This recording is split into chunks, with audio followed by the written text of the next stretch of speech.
Good morning, kahit hindi na morning. What's up, everybody? Welcome back. It's a Saturday. You know what that means? Well, hindi ako maglo-laundry today kasi ulan ng ulan, so hindi ako makapag-laundry. Kakainit. Ang original plan talaga for today's video is gagala ako with some of my colleagues. Museum trip. Hindi na tuloy ta! Kakaloka. So, ending, natulog si bakla. Plot twist! May gala ako ng 7 p.m. So, I have to prepare for that gala. Alam mo yon, madalang gumala ang ate nyo, kaya pagbigyan nyo ko, apakadalang.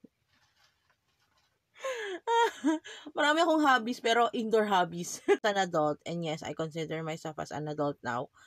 Like, having hobbies is a better way to decompress than to, like, turn into other things. I've heard, some former friends turn into alcohol to decompress, and I'm like, not my thing. Kakauwi ko lang galing gala. What the fuck? Ang dami ko narinig na chismis galing sa kaibigan ko. Humangot ako kasama yung isa kong friend. And my friend just started spilling the tea about everything that's been happening. And I don't know where to start. Like, seryoso, naloka talaga ako sa mga revelations. Apparently, ako pala yung nagsispread ng rumors. Sabi ko, anong rumors naman ang inispread ko? Friendship? Ginano ko talaga siya. Sabi niya, ikaw daw yung nagsimula ng chismis na nabuntis si Chuchu. Para ko, hindi ko nga alam na nabuntis siya eh. Natawa talaga ako. Kasi itong friend group na to, matagal ko na naman din tong friend group. Pero, hindi na ako gano'n ka-active kasi nga, napapansin ko na yung pagiging toxic nila. Tapos yun, may ganun. Para ako, okay, that solidifies everything. Alam mo yun. Pero itong kasama ko, yung ka-hangout ko, chill kami talaga nito. Matagal na rin naman akong wala sa GC nitong friend group na to. Ako mismo yung nag-leave. Kasi, nakikita ko na nga na ang toxic nila. Pag may magandang bagay na nangyayari sa buhay ko, dina-downplay. Para ako, hindi natin kailangan ng ganun tao sa buhay, te. Kailangan natin na nag-uplift sa atin, okay? That's the thing with friendships. May mga friendships na hindi talaga meant to being magtagal ng taon. Parang, papasok sila sa buhay mo, pero hindi sila long-term magsistay. And that's okay.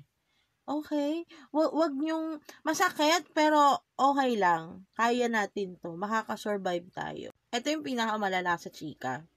After, like, all the chismes that occurred, this friend that I hanged out with, actually severed ties with them already. Pinagtanggol niya pa ako.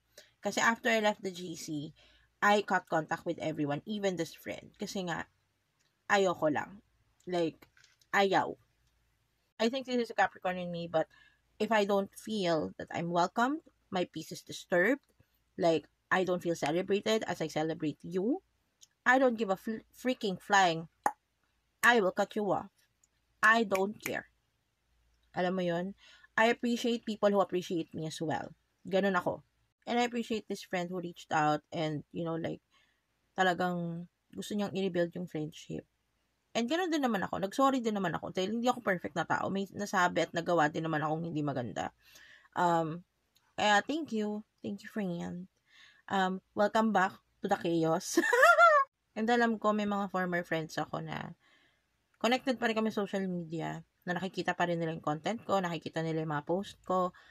And I know there is that tingling feeling na I wanna reach out to them. Okay lang namang mag-reach out sa akin, ti. Wala mo kaso, dahil nagulat din kasi ako na nag-reach out siya kasi kilala ko tong friend ko na to. Ma-pride siya. Like, magtiisan talaga tayo ng taon dito. Hindi ka talaga kakausapin yan. Tapos siya yung nag-reach out sa akin. Sabi niya, miss na kita. Meet up tayo. Talaga, ber? Okay. And sometimes there are friendships talaga na akala mo sirang-sira na, nare-rebuild pa rin. And I appreciate this friend.